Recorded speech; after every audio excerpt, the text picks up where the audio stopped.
This meeting is being recorded. Oh, hello, welcome to the Business Growth Podcast. Today we've got the lovely Natalie from Lily Pad Holistic Therapies, and she does what it says on the tin, Holistic Therapies. But Natalie, would you like to introduce yourself to our listeners and what it is exactly what it is that you do? Hi, thanks for having me. My name's Natalie Diamond, and I am a holistic therapist based in Doncaster, South Yorkshire. I predominantly do Reiki and meditation, but I also do Hopi ear candles. I incorporate tuning fork sound therapies into my Reiki practice, and I do angel card readings as well. Yeah, and I do it all from. I'm in my cabin in my back garden. The background doesn't do it justice; it goes much further forward. But yeah, we get nice and snug in my cabin and get comfy and have a nice relaxation, holistic time. You're known for your cabin, aren't you? Because it is beautiful. Thank you. Yeah, I mean, I'm really biased because it's mine, but yeah, I love it. And you can shut the door, and genuinely, it feels like you could be anywhere. I mean, I live in a kind of urban estate about a mile from the city centre. But when you get in this cabin, you don't feel like you're in somebody's back garden. It's great. It's brilliant. It's nice, and I've seen pictures. I've never been. I have to You come need one to day. come. You need to come I and see me. do.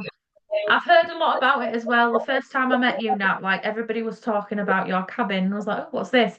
And then I think you showed some of us a video of it, like a little snapshot of what it looks like. And I was like, oh, that looks amazing. Like it beats my office out the park. I mean, Oh, obviously, my office is that.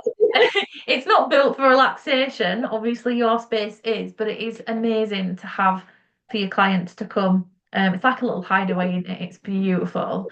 It is. It's Um, a little experience in itself. And there is, just while I could just sneak that in, there is a video on my Instagram profile as well. So if anybody watching or listening wants to check it out, go and have a look. Yeah, definitely have a nosy because you'll either want to visit or it'll inspire your own little home hideaway if you want one. Exactly. So you're Yes. based in Doncaster, South Yorkshire, aren't you? Yeah. And you also run a CIC as well. And you've just celebrated your first anniversary, as well. How exciting is that? Yeah. I've done it twice. So I've kind of had my first year anniversary of being fully self-employed. And Yeah. then a month later had my first anniversary as one whole year as a CIC. So my non-profit kind of tag on, if you like, to my business. So yeah, I've done it twice. I'm like the queen. I love that. Happy That's birthdays. amazing. And today we're going to be talking about connecting to your higher self, aren't we? Which is just amazing because all of the holistic therapies you do, actually, they help with that, don't they? So before we get into that, do you want to educate everybody listening a bit if they're not sure, like what these therapies that you talk about and that you do, what they entail? Mm. As much as you want to share about them, I guess. Maybe your main ones in particular, like Reiki and meditation for anyone who's not experienced Reiki, I'm lucky enough to actually experience Reiki from Nat herself at a retreat this year. But if no one's come across it before, do you want to educate our listeners on what that is?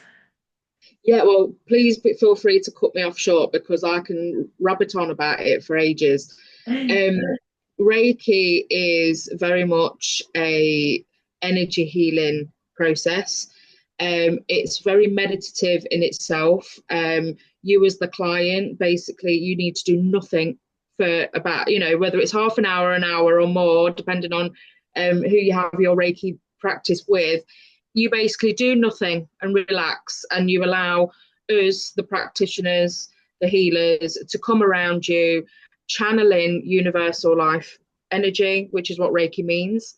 And we're the vessel, if you like, for obtaining that energy and then passing it through to your body. We work predominantly, or I do certainly work predominantly with your chakras. So going down your energy centers that are present up and down your spine, and they link to everything along your nervous system and your bodily organs and anything that gives you energy in your body, whether that be your physical body or your subtle body, which is your feelings and emotions. we're here to try and re-energize you, realign you, rebalance you, because what we do as humans, as we're doing our thing, as we're being, we're channeling and holding on to past traumas, past emotions, sometimes negative experiences, and they get held within the body, and they don't move. They stay with us for as long as we kind of allow them to be there, and sometimes we don't even realize that they're there. So if you're feeling lethargic a lot of the time, or a bit run down, a bit fed up, it could be that you're out of balance energetically. And it's about us as practitioners asking and kind of gently forcing that energy out. So I always channel everything out through your feet, or I ask it to rise out of your body. And it's really hard, other than that, to explain what it is, because my little slogan that I've started using is feeling is believing, because you can't see energy. It's like electricity. Obviously, when you turn your light on, you see it, but you can't see it. So it's hard to experience. It's hard to kind of explain exactly what the experience is. I would definitely urge anybody that if you kind of like the sound of it and think, oh, it's, it sounds interesting, definitely, if you can, give it a go, because it's the same with anything. It's the same with going ice skating or bike riding. You might like it, you might not. It's it's one of those things that I would always recommend trying it. So it's interesting that you said that, because I was thinking you must have picked it up intuitively. I was thinking about when I first tried Reiki, and I did not understand it, and I just couldn't explain it. And then when I'd had it and loved it, I was then trying to explain it to my husband, like, oh, you should try this, you should try this. And I bought him it as a gift for Christmas last year, because he'd had surgery, he was in a lot of pain. And I was like, give it a go. And he's like, but what is it? And I'm like, it's to do with energy, and I can't explain it. Just do it and feel it. And then he said the same as me afterwards. He's like, yeah, you really can't explain it, but you can feel it. And it's really interesting, because I'm open to anything, me, but I think you have to be open going into it and just see what you think. Obviously, if it's not for you, like with anything, if it's not for you, you don't do it again, do you? That was my take on smoking. It's why I'm not a smoker. Yeah. I didn't like it, so I didn't do it again. Carried on, but I don't anymore. The difference is here, smoking's bad for you, Reiki's good for you. Yes, definitely. And the benefits, actually, I'd say I can go on and forget to actually tell you what the benefits are. So the benefits of Reiki can be improved sleep, reduced anxiety and stress. It can actually reduce pain and tension in the body. And I think it's important to say that Reiki will not necessarily cure a chronic ailment. Like you say, we're not here to say, oh, we're gonna take your pain away. However, it relaxes your body, it relaxes your mind. It can reduce the pain and tension, because, as you know, Danny, when we get stressed out, you can sprain your ankle, in the street, and really like grumpy bear with a sore head with it. And the more negative you are with it, and the more stressed it becomes, the more painful it is. Yeah, because it's stores in your body, like you said. Yeah, and then when you think, oh, I've been playing with the kids, and I've been doing this, and I've been cooking, and you think, oh, I've not really thought about my ankle, it's not hurting as much. It's that kind of philosophy where we just kind of encourage your body to relax, so that your body can concentrate on healing what it needs to heal, rather than being stuck up here with the stress in your mind. And yeah, it's really good. It's quite common with people with going through cancer treatments as well, because their treatments are, can be horrific on the body. And obviously it's quite debilitating in your mind going through something, as serious as cancer as well. So it's a nice treatment that's quite popular with people going through cancer, both active treatments and remission as well. But yeah, I love it. I just love it. I just think I fly the flag for anybody. If you've got a Reiki practitioner in your area, just check them out. Genuinely love it. And if you're in Natalie's area, then and go check out her cabin on Instagram. So we can use it as part of connecting to our higher self, can't we? So let's talk about what that means for those that are new to it. I think a lot of people in my world and in your world are used to talking about reaching that higher self and stepping into who she is or he is or however you identify.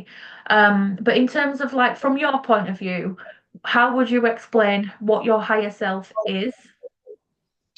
For me, it's a spiritual experience.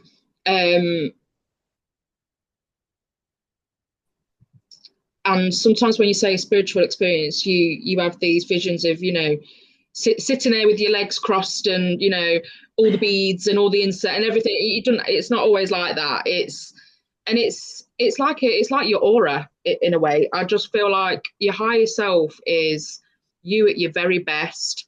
It's you kind of knowing yourself, like whether that's knowing, you're connecting to the feelings in your body, in your own mind, going with your intuition. Intuition's a real big buzzword when it comes to spirituality, but it's related to our brow chakra or third eye chakra, and it's the all-seeing eye type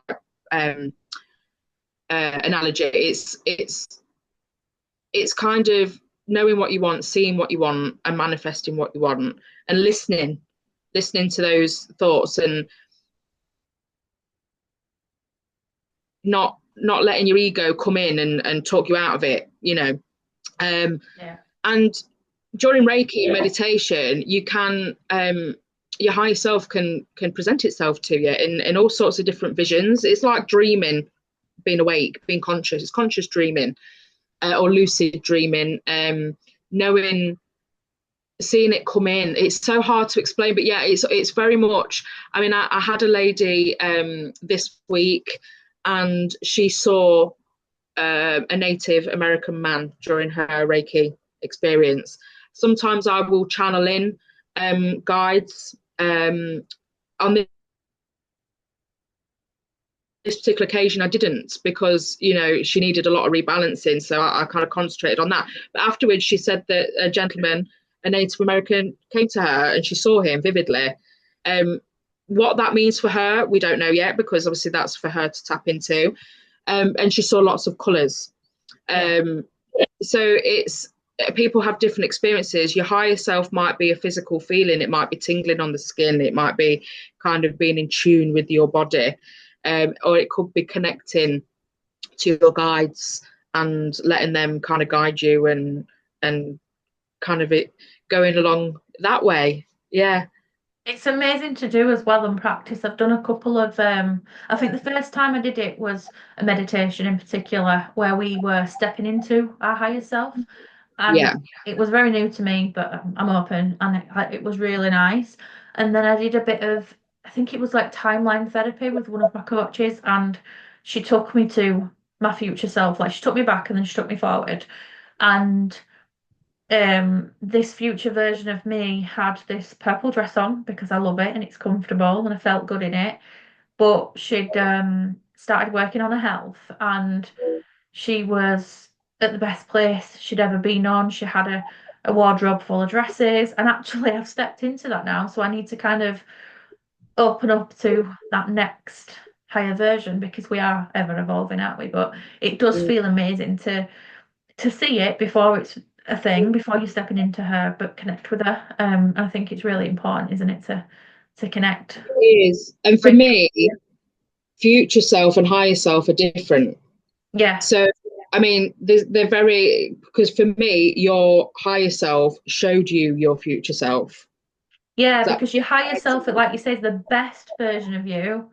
So yeah, you want your future self to be the best version of you as well. For me, I think it's bringing them together, because like, yeah, they are different, because you could be your higher self right now, but then you've still got a future self, haven't you, as well?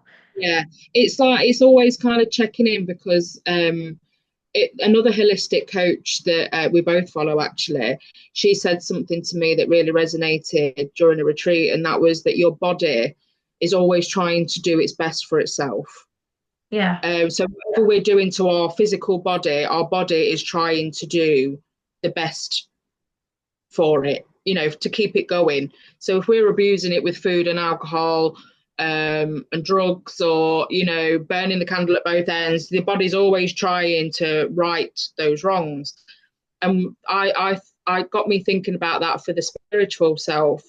And yeah, the higher self is there, in my view, to try and keep everything positive, aligned with what you want from life. I mean, we get kind of consumed with everything. I mean, we're, you know, there's no way out of it in some respects, but, you know, social media, the media in general, life, the kids, sometimes we put ourselves last, or a lot of the times we put ourselves last. And tuning into our higher self is just that checking in to make sure that A, you're happy, B,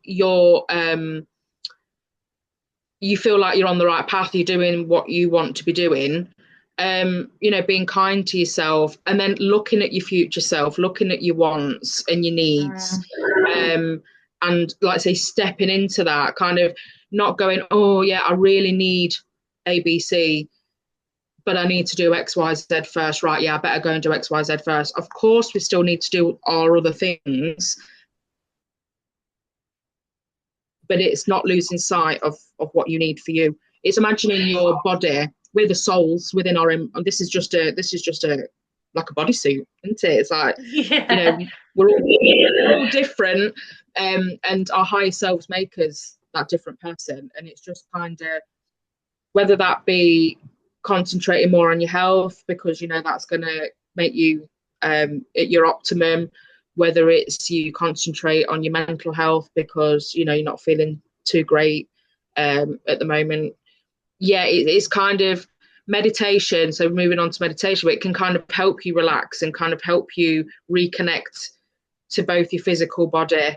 And so what's really common, I don't like using the word common, popular is a nice word, is doing body scans. Yeah. Is kind of feeling where you might be feeling tense, where you might be holding on to emotions, and Reiki and meditation are so powerful that they can create physical releases. It could be a yawn, it could be physical tears.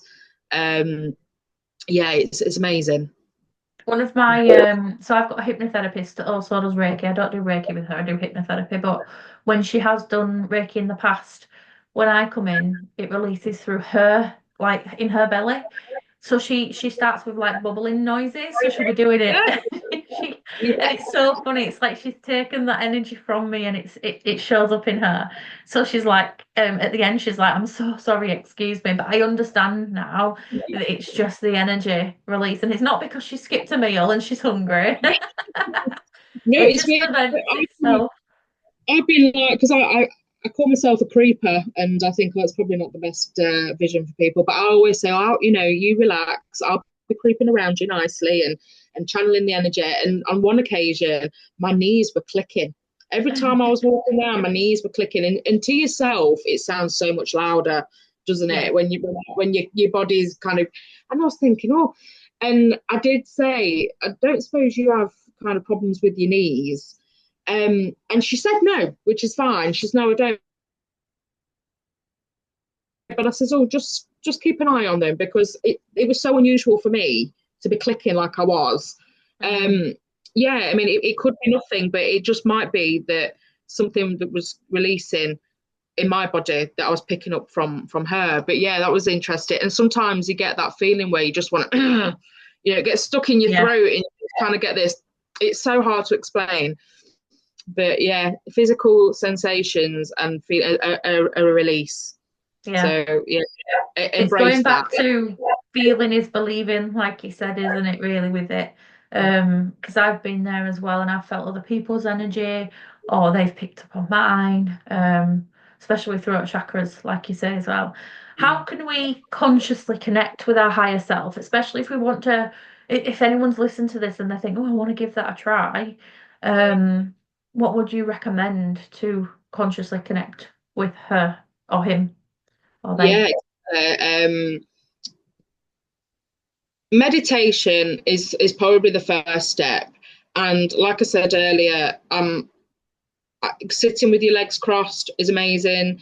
sitting nice and straight, and you can do all the hand actions, and they are amazing, and they've all got their place. But meditation can be going for a walk with your eyes open, obviously. Don't be closing your eyes. Or it could be just be sat in your bedroom, before you get up in the morning or before you go to sleep. It can be 2 minutes, it can be 22 minutes, it can be an hour. It's what I like about meditation is it's always referred to as a practice, because it does take practice, because it's hard sometimes to just sit and just to be. So I would start with that first, just literally take in a couple of minutes to just sit, not even think about anything. So we'll forget about our higher selves at the moment in that sense, but just sit and acknowledge the thoughts as they come in. It could be, oh yeah, I forgot to get the bread today from Tesco, right? And then just acknowledge that and just go, yeah, I can deal with that later, because everything can be dealt with later, can't it? That's my feeling, nothing, everything can be turned around. But yeah, so it could be something as trivial as that. It could be something a lot more. You could be sat there going, I don't think I'm doing it right, I can't do it. That's fine as well. Acknowledge the thought and just set a quiet timer on your phone so you know that how long you've been sat there, and just practice that, because it's difficult. Then when you feel like you'd never master it, because I'll be honest, you never master it. There's some days I sit down and I think, no, it's not working, and I take myself away and I'll try it again later, because sometimes things are just too high energy. And then start asking yourself these questions, kind of just start kind of focusing. Hands on your body is so lovely. It's very comforting. So hand on your heart, hand on your belly, on your knees. You can give yourself a little hug, and just be thinking like, am I okay? Where do I feel, and do I feel anything? If consciously think, like, this is the body scan element, consciously feel parts of your body, feel the way that your bum feels in the chair or on the floor, feel your toes and the way that if you've got your legs crossed, the way that the side of your foot is touching the ground. It's really, and you start kind of noticing those feelings, and then you just need to ask the questions, really. And that can be really hard, because you feel a bit silly at first. You feel a bit daft going, well, you're not sure if this booming voice from above is going to go, you need to do this. That doesn't happen. But something might come in your mind where it's like, it might be that you're contemplating going somewhere and you've been really anxious about it and you're not sure whether you want to go or not, and you can just start asking yourself, like, do I want to go? And listening to that first voice that comes in your mind. I'm a big believer that the first voice that comes into your mind is your spirit, is your guides, and then your ego, our mind, comes in to kind of logically make sense of it. So if your immediate response is, yes, I do want to go, then to me that's, you need to be going. Then you kind of want to start going, well, why do I want to go? Is it because you want to see friends? And this is all building your higher self. It's all building what you want, from how you want to be, how you want to portray yourself, how you want to feel at your best, and then just start breaking down those barriers. It's not to say that when you go there that you might still not be anxious, but if the answer is yes, I want to go, it's about making those steps to go, because you clearly, your higher self wants you there. If it's a no, it's a okay, that's great, and then acknowledging why you don't want to go, because I don't really like the people, they don't make me feel comfortable, and that's okay. For example, all sorts of things could come in, or I don't really like that place in town, it doesn't make me feel comfortable there. And then you can start to kind of unpick it. So for example, if that is the reason, you can maybe say to these people, your friends, it could be a networking event, it could be anything, you could see if there's anything happening before or after it. Oh, I don't really like it there. Are you going anywhere afterwards? Oh yeah, we'll probably be going there. You could maybe then go to that part. Yeah. Do you know what I mean? It's knowing yourself and not doing things that make you unhappy and make you feel restricted, make you feel uncomfortable, because that's just going to feed your anxiety and your stress more. And sometimes it's hard to say no, because it might be that you want to go to see a person, but you don't want to go because you don't like the place. So, it's okay to say, oh, no, thank you for inviting me, but I'm not going. But can I catch up with you another time? Or do you fancy going here next week instead? And your higher self, when higher self exudes confidence, your confidence starts to grow. You start to feel better, more confident in your beliefs, in your actions, and you'll start to step in. You'll start to step in and go, oh, and you'll have no guilt either. So a lot of times, to start with, there's a lot of guilt behind what we say and what we choose, because you feel obliged. Like there's a lot of you can use it to guide you. You can use it as part of healing. You can use it for support, and I guess it helps you step into, again, that version of you that you want to be, which takes the decision, says no when you need to say no, and things like that, and feel okay about it, and release energy that you don't need, like guilt. So would you say you could use it as part of a process to heal and to move? And how would you do that? Like, is there any tips you've got around like doing this practice? Would you do it on a regular basis, or any habits that you could form, or what would be your recommendation for any? I feel like you could talk about this all day. You're so into it. I love it. I love it. I mean, and I think it's important to say this is what my views on it are. I mean, I'm also in my journey. I'm also stepping into my higher self, because a year ago, and I'm not knocking the job, but I wasn't happy. I couldn't wait to leave. And that was a process of about 2 or 3 years worth of me thinking, planning, doing, procrastinating. Shall I do it? I don't know whether I can do it. Ask him, can I do it? Neil, my husband, can I do it? Because sometimes we do need support from others, and it's easy for me to say, oh, just do it, do this. There are other things to take into account, but building it into your life and getting confident with it. And like you said earlier, it's great to have different people for different things. So you've got a hypnotherapist, you've got someone else that you go to Reiki for. Then you've got your friends that you go and have your social outlets with. Then Danny and I have met a few times at various networking groups. And then, we return back to those groups, because even though it's not just business, it's forming kind of connections and friendships, and having different people and different outlooks. So, I would definitely, for habit-wise, trying to do something every day. And that's, sometimes you go, oh my God, every day, like I haven't got time to go for a wee. I used to feel like, I'd get through the day and I ain't got time to have a drink. Or you have, you make the time, and it's hard, and it doesn't matter if you fail and you don't do every day. I'm learning that at the moment. One of my things at the moment is I'm trying to drink more water, and I'm looking at my water bottle thinking, I just don't want you at the minute. And I'm thinking, that's okay, I need it, I think my body needs it, but I'm just trying to drink a little bit more each day. And then I went backwards a little bit midweek. It's the same with meditation and connecting to yourself. You've just got to keep doing it. It's trial and error, innit? Because I've had the same journey with water, and now I pretty much only drink water, apart from if I'm out like at an event, I might have a little fizzy drink, which is very rare. I'll have 1 coffee a day if I'm going to. I don't always. And it's taken a lot of procrastination, a lot of water. Whereas now I don't mind. I've got it in front of me actually, and it does make a difference. So these little things we can do to connect with our higher self, to heal, they help us.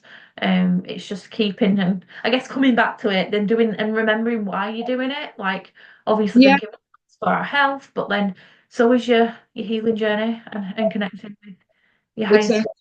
And what I did the other day as well is, and again, I'm bringing in, let's say we've got a mutual, and Jessica, we've got a mutual coach that we use for, at the moment, we're doing some habit challenges, and they're working for me, and I'm a holistic therapist. But again, sometimes I have to be mindful not to leave myself till last, because I'm like, I want to give, I want you to come in here, I want you to feel the best, but then I need to remember to make myself feel the best as well. So it's like thinking of yourself as your own mother, you know, and your body is the child. You would ensure that your children have everything. We need to make sure that we give ourselves everything as well. But I love YouTube. I think you can pretty much find anything on there. There's some people, you know, some great YouTube meditation apps, sleep stories, 10-minute meditations. And if you've got a smart TV that most of us have now, get it up on your phone and transfer it onto the telly, into your day. Now, my husband always likes to have his shower after tea. So it's just a routine. He'll get home from work, he cycles, we have tea, and then he'll go and have a shower, get his pajamas on, and then we'll chill out. While he's having his shower, I'm starting to put the meditations on the telly, and the dogs are sitting with me. And sometimes I'm sat there and the dogs are driving me nuts. But you just think, no, concentrate. It's 10 minutes.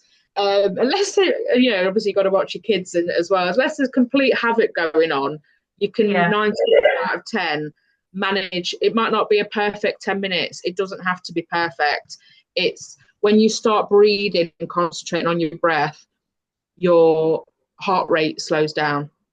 Yeah. Your cortisol, which is our stress hormone, starts to back away. Your cortisol is what's always trying to keep us safe. It's that adrenaline kickstarter, you know, amongst other things. You know, you need it's like a fire. You sometimes need more than one thing to make something happen, but it's a big one. Cortisol is our stress hormone, and we want to kind of, I always call it a him, but we want to put him away, you know, back in his box, and chill out. And if you can find time in your day, and you don't even have to be at home, that's the best thing about YouTube and smartphones. And sit in the car. If you 5 minutes after you've been shopping, don't care what anyone else thinks. Sit there with your eyes closed. Who cares?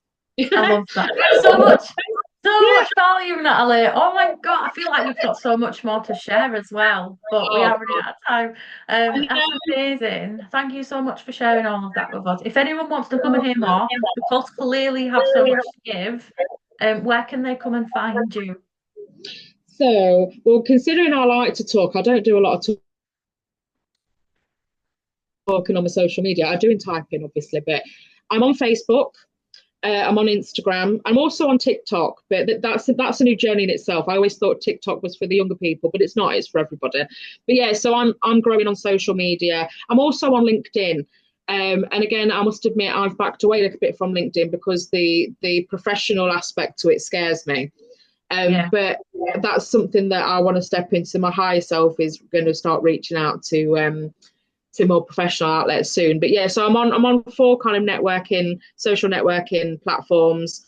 You've got my links already. And like I say, we've not even talked about my CIC, but I've got a CIC as well, which you're welcome to check out. And that's a collaboration between myself and 2 other holistic therapists, where we come together to try and bring some of this into the community, either at free, 0 cost, or at a lower rate, so that people can start trying these things.